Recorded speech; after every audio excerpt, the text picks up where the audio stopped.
Hey again, booktube, it's Emily of my channel, Emily Reads It All, and since I've done a couple of videos and sort of introduced myself in kind of casual, not formal ways, I thought I would do the booktube newbie tag because tags are fun and why not?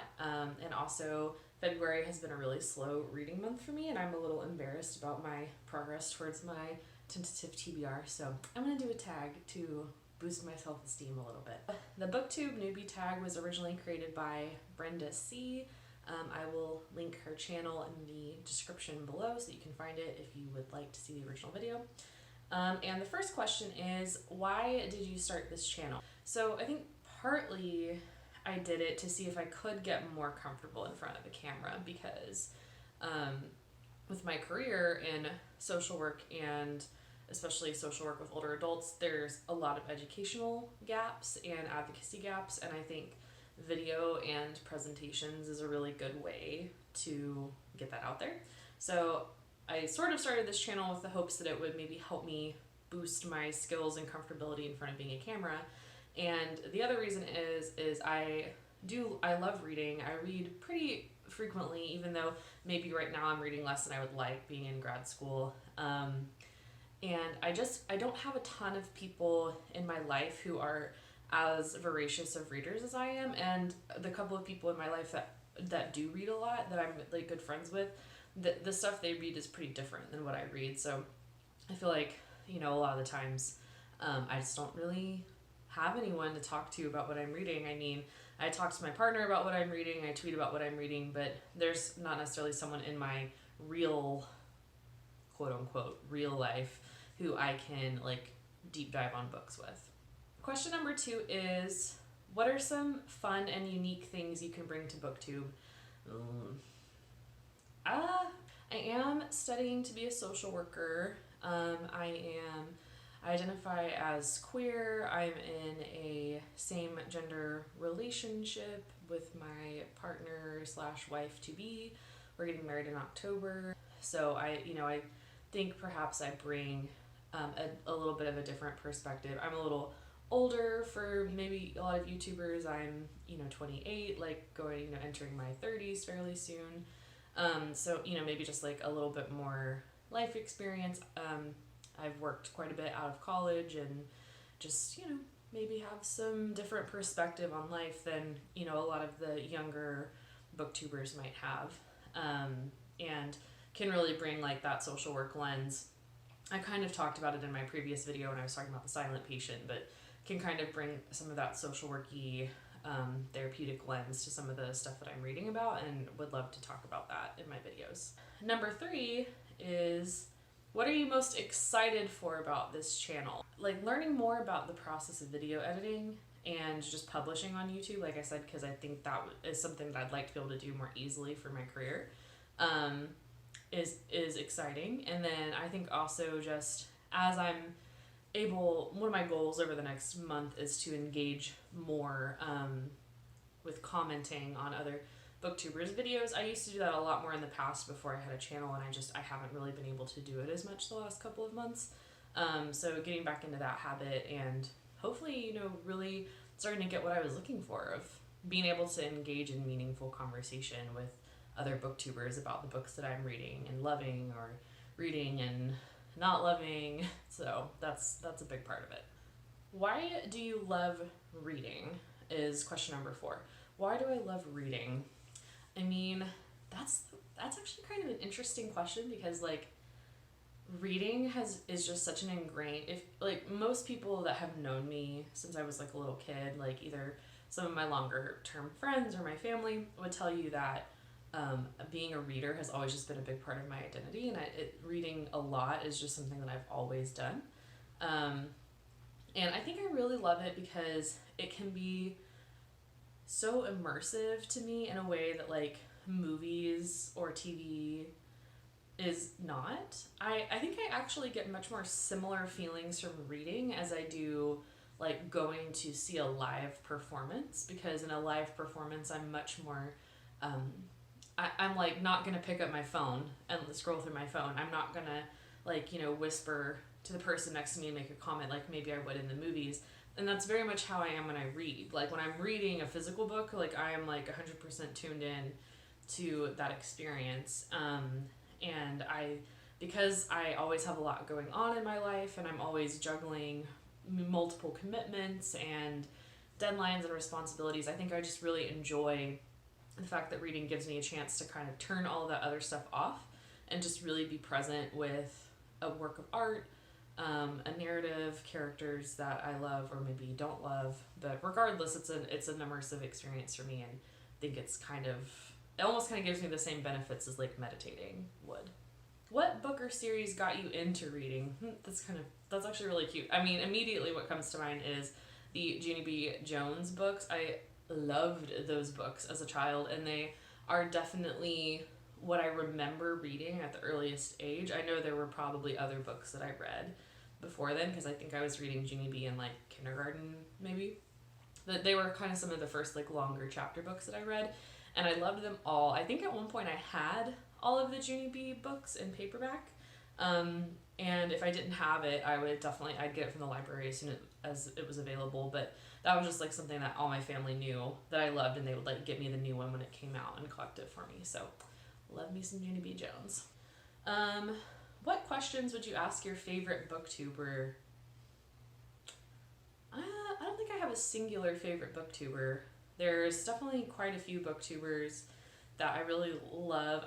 Honestly, I think if I hadn't started watching Read with Cindy, I don't think I would have ever started a channel, just because like her approach to making videos and her ideas, she's way more creative than I am, 100%, but her approach to making videos and like her initial approach to the channel of like, this is just something I want to do for fun. Like I'm not going to try to construct a lot of stress around this or like construct a lot of expectations around this. And that's something I really relate to, because, this is, I'd love, like, growing a channel or building a channel is cool. And, like, if that happens, or if, I tap into a place in life later on where that's more possible, I'm not opposed to it, but it's not, like, my main motivation for starting the channel.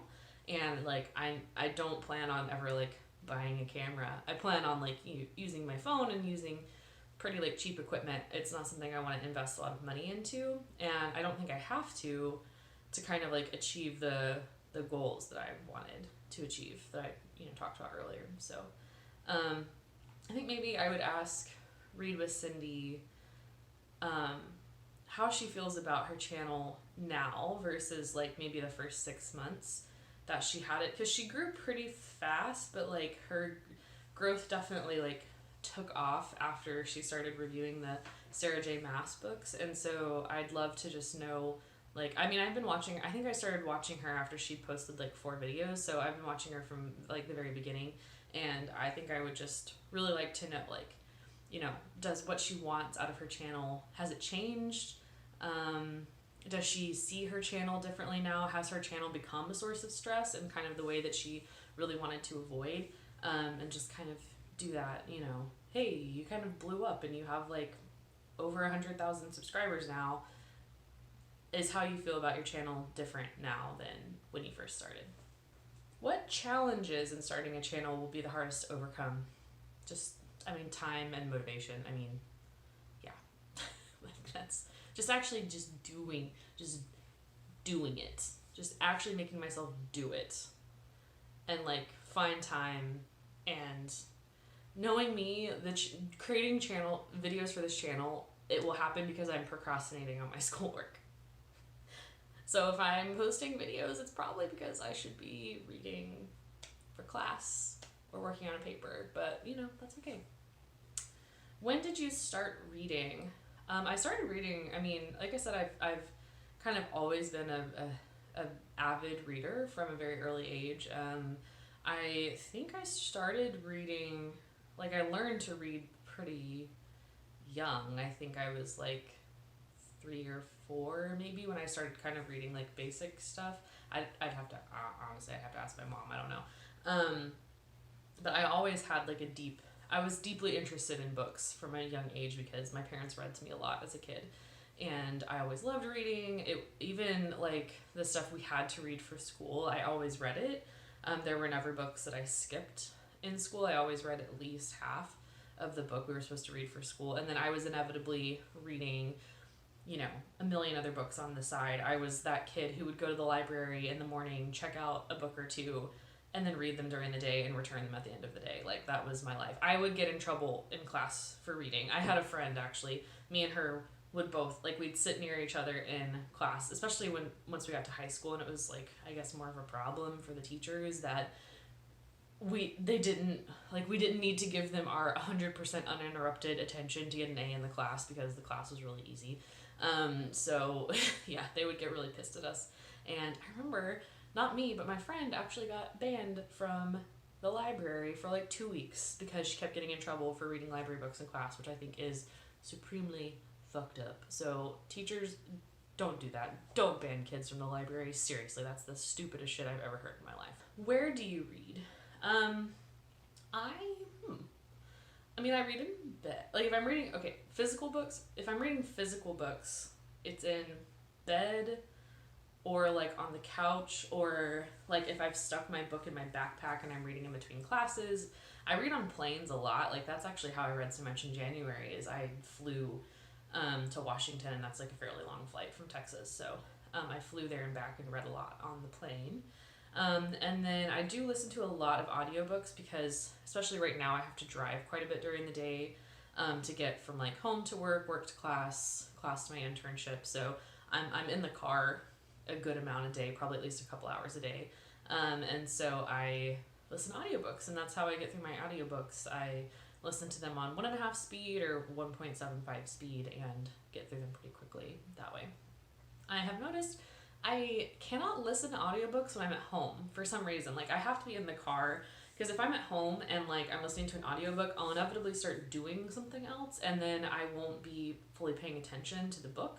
And then I'll like zone out, and like 3 hours later I'm like, oh my god, what happened? Like, this person's dead, and like, who killed them? Like, and then all of a sudden, you know, just I'll just realize that I haven't been listening to the book for the past like 3 hours. So I can't really listen to audiobooks at home while I'm cleaning. I wish I could. I'm envious of the people who can do that. Question number 10. What kind of books do you like to read? I like to read. I mean, I'm not really a super genre-bound person. I read a lot of different stuff. I love memoir, especially memoirs written by famous queer people, queer activists. I enjoy author memoirs. Like, I loved Carmen Maria Machado's In the Dream House memoir that she wrote. I really, really enjoy reading writers writing about their own life, their process, that kind of thing. I enjoy a good comedy memoir, like, you know, comedians who write a memoir about their own life, as long as they're not, like, gross people, you know, because I'm, like, listening to, like, it's hard, sometimes it's hard for me to read certain comedian memoirs because they're so invested in this, like, kind of shock comedy, and it carries over into their memoir, and so I don't really enjoy that. Other than that, I have traditionally read a lot of YA. I would say I'm kind of starting to get away from YA. I think it's just because I read from like 2016 to 2018-19, I read so much YA that I think I'm just kind of getting a little bored of it and like wanting to explore some other stuff. So I've been reading a little bit more like adult contemporary, adult thrillers, just like some general nonfiction stuff. I read a lot for school, so I read a lot about like end-of-life care, hospice care, issues facing queer elders as they age, a lot of academic writing in that way, and I actually do really enjoy it, and I plan on talking about it on this channel, because I do think that that's like a side of reading that I don't see a ton on booktube that I think would be interesting to talk about and relate it to, you know, fiction that I'm reading, like other contemporary stuff that I'm exploring. And then I really enjoy horror fiction. I love Shirley Jackson. I do enjoy some Stephen King here and there. I'm kind of picky. I will say I have been obsessed with the HBO version of The Outsider, which is a Stephen King novel. The show is so good. Jason Bateman, Jason Bateman, who's like kind of known for his comedy, is one of the main characters in the show, and he also directs the first couple of episodes. And I mean, he's so good, and like I personally just think the show's really well written and really interesting, and the way they build suspense is really good. So if you like horror and you like the idea of Stephen King stuff, and the adaptations can be really hit or miss for you, I would recommend checking out The Outsider if you have HBO, because I have been really enjoying it. And then I also read a ton of graphic novels and comic books, which is super fun for me because also like I have a couple of nieces who really love graphic novels, and I love to read like children and middle grade and teen like YA level graphic novels, and then kind of like learn the reading habits of like the kids in my life and give them my copies or recommend to their parents that their parents buy ones for them. So that's really fun. I love to share comics. I love to share graphic novels, and I am like fairly knowledgeable about a lot of the creators and publishers of a lot of those, like especially queer comics. So, well, that's all 10 booktube newbie tag questions. So, hope that was a little enlightening into kind of my personality and who I am and like what I'm trying to get out of this channel. And yeah, I will see y'all again with my February wrap-up video, which hopefully I can kick my ass into gear and actually get a little bit more reading done over the next week so that I actually have a more meaningful video to share with you all. But in the meantime, have a great week, have a great life, and see y'all on the flip side. Bye-bye!